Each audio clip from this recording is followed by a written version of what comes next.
Sila ang mga nagpakita og talento kagabi ato sa gipahigayong video kay challenge sa Barangay Bula, ang pinakaunang gilunsad sa Brigada Group of Companies nga gipangunahan mismo sa Brigada News FM.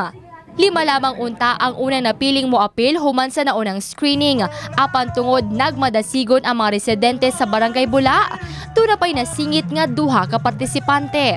Daghan ang nalingaw sa mga mitanaw. Nakuha ni Romeo Flor Fasarbo ang 3rd place. Birit ni ini ang It's All Coming Back ni Celine Dion.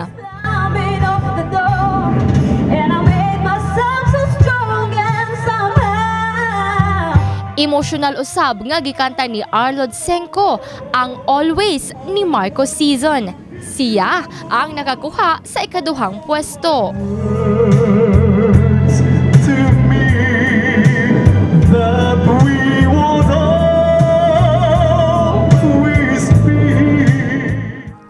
Samtang milutaw ang bugnaw nga tingog ni Ronnie Escorial sa dihang gikanta ni ini ang Forever in My Heart ni Kenny Loggins. Siya ang pinakaunang winner sa Brigada Video Kay Challenge.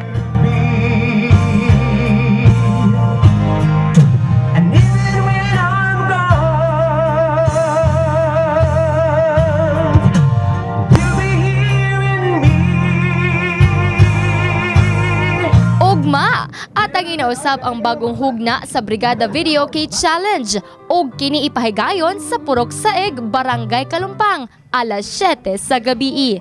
Kita-kits mga kabrigada. Jess Saladuna, Brigada News.